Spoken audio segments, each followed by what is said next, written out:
Hi friends, അസ്സാം വലൈക്കും. Life by Sumi ചാനലിലേക്ക് എല്ലാവർക്കും സ്വാഗതം. നമ്മളിന്ന് വന്നിട്ട് എരുന്തുകൊണ്ട് ഒരു ഫ്രൈ ചെയ്യുന്നത് കേട്ടോ. അപ്പോൾ ഇതാ നമ്മൾ എരുന്താണ് കിട്ടിയിരിക്കുന്നത്. ഞാൻ ഇങ്ങനെ ഓരോന്നെടുത്തിട്ട് കാട്ടുകളയാണ്. പക്ഷേ വേറൊരു ട്രിക്കും കൂടി ഉണ്ട് കേട്ടോ. ഇതിലേക്ക് കുറച്ച് ചെറുനാരങ്ങ നീര് ഇറ്റിച്ച് വെച്ച് ഞാൻ വെച്ചിട്ടുണ്ട് കേട്ടോ. എന്നിട്ടത് കൈക്കൊണ്ട് നന്നായിട്ട് നിരട്ടിയെടുക്കാം കേട്ടോ. കൈക്കൊണ്ട് നന്നായിട്ട് ഇങ്ങനെ കുഴച്ചെടുക്കാം. നന്നായിട്ട് കുഴച്ചിട്ട് വെള്ളം ഒഴിച്ചിട്ട് ഇങ്ങനെ കഴുകിയെടുക്കുക കേട്ടോ. അപ്പോൾ അതിൻ്റെ കാട്ടൊക്കെ പോവും. കുറച്ച് നേരം നാരങ്ങ നീര് ഇറ്റിച്ച് വെക്കാം. പിന്നെ ഇതുപോലെ ഇങ്ങനെ ക്ലീൻ ചെയ്യണവർക്ക് അങ്ങനെ ചെയ്യാം കേട്ടോ. പക്ഷെ അത് കുറേ ടൈം എടുക്കും. ഈ കാഷ്ടം പോകണമെങ്കിൽ കുറച്ച് ടൈം എടുക്കും കേട്ടോ. പക്ഷെ മറ്റേത് കൈകൊണ്ട് നന്നായിട്ട് കുഴച്ച് നിരട്ടിയെടുത്തതിന് ശേഷം വെള്ളത്തിൽ 2-3 പ്രാവശ്യം കഴുകിയെടുക്കുക കേട്ടോ. അതിൻ്റെ മണ്ണും പോവും, അതിൻ്റെ കാഷ്ടങ്ങളും പോവും കേട്ടോ. അങ്ങനെ ഞാനിത് ക്ലീൻ ചെയ്തിരിക്കുന്നത്. നിങ്ങളവിടെ ഇതിന് എന്താ പേര് പറയാമെന്ന് പറയട്ടോ.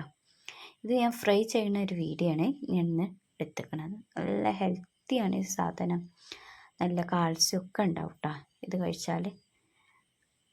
അപ്പോൾ നിങ്ങൾക്ക് എൻ്റെ വീഡിയോ ഇഷ്ടപ്പെടുകയാണെങ്കിൽ തീർച്ചയായിട്ടും നിങ്ങൾ ലൈക്ക് ചെയ്ത് സപ്പോർട്ട് ചെയ്യണേ.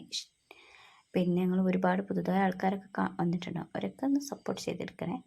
അപ്പോൾ അതാ നമ്മൾ കക്കനൊക്കെ വൃത്തിയാക്കിയിട്ട് ഒരു അരിപ്പയിൽ വൃത്തിയാക്കി മാറ്റി വെച്ചിട്ടുണ്ട്. ഇതുപോലെ കഴുകി എടുത്തിട്ടുണ്ട് കേട്ടോ. ഇനി നമുക്കിതിലേക്ക് കുറച്ച് പേസ്റ്റ് വേണം. കുറച്ച് വെളുത്തുള്ളി, കുറച്ച് കറിവേപ്പിൻ്റെ ഞാൻ ഇട്ടെടുത്തിട്ടുണ്ട് മിക്സീൻ്റെ ജാറിലേക്ക്. ഇനി നമുക്കിതിലേക്ക് കുറച്ച് ഒരു 2 ടീസ്പൂൺ മുളക് പൊടി ഞാൻ ചേർത്ത് കൊടുക്കുന്നുണ്ട്, മഞ്ഞൾപ്പൊടി ഞാൻ ചേർത്ത് കൊടുക്കുന്നുണ്ട്, ഉപ്പിട്ട് കൊടുക്കുന്നുണ്ട്, വലിയ ജീരകവും ചേർത്ത് കൊടുക്കുന്നുണ്ട് കേട്ടോ. ഇനി നമുക്ക് കുറച്ച് വെളിച്ചെണ്ണയും കൂടി ഒഴിച്ചിട്ട് നമുക്ക് നന്നായിട്ട് പേസ്റ്റ് പോലെ അടിച്ചെടുത്തിട്ടുണ്ട്. അപ്പോൾ നമ്മൾ ഈ പേസ്റ്റ് കൂട്ടില്ലേ, മസാലക്കൂട്ട് നമ്മൾ ഈ എരുന്തിലേക്ക് ഇട്ടെടുത്തിട്ട് നന്നായിട്ട് കൈകൊണ്ട് മിക്സ് ചെയ്തെടുക്കുക കേട്ടോ. നിങ്ങളത് മിക്സ് ചെയ്യുമ്പോൾ വിചാരിക്കും കളറില്ലല്ലോ എന്ന്. പക്ഷേ ഇത് ഫ്രൈ ചെയ്ത് വരുമ്പോൾ കളറൊക്കെ പാകമാണ്, നല്ല എരിവൊക്കെ പാകം കേട്ടോ. ഇത് കൈകൊണ്ട് ഇതുപോലെ ഞാൻ മിക്സ് ചെയ്ത് വെച്ചിട്ടുണ്ട്. കുറച്ച് നേരം മാറ്റി വെക്കുന്നവർക്ക് അങ്ങനെ മാറ്റിയെടുക്കാം കേട്ടോ. ഒരു 10 മിനിറ്റ് മാറ്റി വെക്കുക. ഇനി നമുക്കിതൊന്ന് ഫ്രൈ ചെയ്യാൻ നോക്കിയാൽ 10 മിനിറ്റ് കഴിഞ്ഞതിന് ശേഷം അടുപ്പിലേക്ക് ഒരു പാൻ വെച്ചെടുത്തിട്ടുണ്ട്. ആവശ്യത്തിനുള്ള വെളിച്ചെണ്ണ ഒഴിച്ച് കൊടുക്കുക കേട്ടോ. പിന്നെ വെളിച്ചെണ്ണ ഒക്കെ ചൂടായി വന്നതിന് ശേഷം നമുക്കിതിലേക്ക് കുറച്ച് കറിവേപ്പിൻ്റെ ഇലയും ഞാൻ ഇതിലേക്ക് ഇട്ട് കൊടുക്കുന്നുണ്ട് കേട്ടോ. അപ്പം നമ്മൾ കുറച്ച് കറിവേപ്പിൻ്റെ ഇല ഞാൻ ഇതിലേക്ക് ഇട്ട് കൊടുക്കുന്നുണ്ട് കേട്ടോ. ഈ കറിവേപ്പിലൊക്കെ ഒന്ന് ചൂടായി വന്നതിന് ശേഷം നമ്മൾ എരുന്തില്ല അത് നമുക്കൊന്ന് ഫ്രൈ ചെയ്തെടുക്കാം. ഒന്നാകെ ഒരു ബാറ്ററായിട്ട് തന്നെ ഞാൻ ഇതിലേക്ക് ഇട്ട് കൊടുത്തിട്ടുള്ളത് കേട്ടോ. അപ്പോൾ ഒന്ന് മീഡിയത്തിലേക്ക് ആക്കണം കേട്ടോ. ഹൈ ഫ്ലെയിമിൽ തന്നെ വെച്ചത് കരിഞ്ഞ് പോകും, വേവൊന്നുമില്ല. അപ്പം ചട്ടിയൊക്കെ ഒന്ന് ചൂടായി ഇത് കിട്ടിയതിന് ശേഷം ചട്ടിയിലേക്ക് എരുന്തൊക്കെ ഇട്ടതിന് ശേഷം നമുക്ക് മീഡിയത്തിലേക്ക് ആക്കി കൊടുക്കാം കേട്ടോ. അപ്പം നിങ്ങൾ ഇതുപോലെ ഒന്നും ഉണ്ടാക്കിയിട്ടില്ലെങ്കിൽ ഒന്ന് ഉണ്ടാക്കി നോക്കിട്ടോ. എന്തായാലും ട്രൈ ചെയ്ത് നോക്കി. നല്ല ടേസ്റ്റ് ഉണ്ട്. വെറുതെ ഇങ്ങനെ തിന്നാനും തോന്നിപ്പോട്ടെ, അത്രയ്ക്ക് ടേസ്റ്റാണ്, സൂപ്പറാണ്. അപ്പം എന്തായാലും ഒന്ന് ട്രൈ ചെയ്ത് നോക്കിയേ.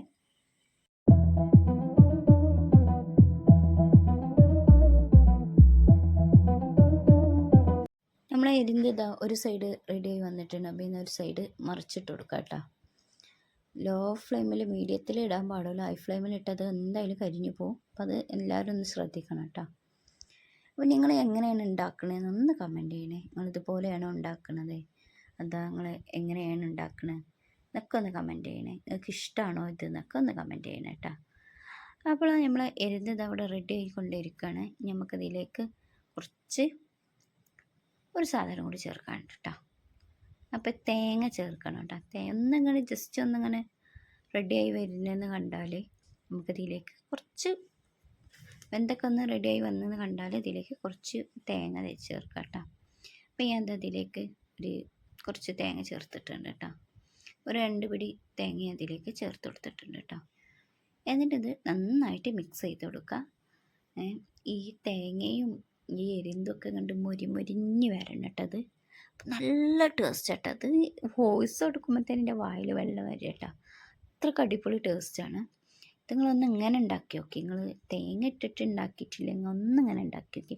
നമ്മൾ നത്തോലിയൊക്കെ വെത്തലൊക്കെ ഉണ്ടല്ലോ, അതൊക്കെ തേങ്ങ ഇട്ടിട്ടുണ്ടാക്കുമല്ലോ പൊരിക്കുമ്പോൾ, അതുപോലെ തന്നെ ഈ എരിന്ത് നിങ്ങൾ ഇതുപോലെ ഉണ്ടാക്കി നോക്കി. പിന്നെ ചെമ്മീൻ പൊരിക്കുമ്പോഴും ചിലർ തേങ്ങ ചിരകിയത് ഇട്ടിട്ടുണ്ടാക്കും കേട്ടോ. അപ്പം നിങ്ങൾക്ക് എൻ്റെ വീഡിയോ ഇഷ്ടപ്പെട്ടെന്ന് വിചാരിക്കുന്നു. ഇഷ്ടപ്പെട്ടാൽ തീർച്ചയായും ഒന്ന് സപ്പോർട്ട് ചെയ്യണേ. അപ്പോൾ നമുക്ക് 2000 സബ്സ്ക്രൈബർ ആവാൻ നിങ്ങളെല്ലാവരും ഒന്ന് സപ്പോർട്ട് ചെയ്യണം കേട്ടോ. ഇത് കണ്ട നിങ്ങൾ എന്ത് രസമുണ്ട് ഇത് കാണാൻ തന്നെ. അപ്പോൾ എന്തായാലും ട്രൈ ചെയ്യൂലേ? കമൻറ്റ് ചെയ്യണേ. നെക്സ്റ്റ് വീഡിയോയുമായിട്ട് ഞാൻ ഉടൻ വരാം കേട്ടോ. ബൈ. അസ്സലാമു അലൈക്കും.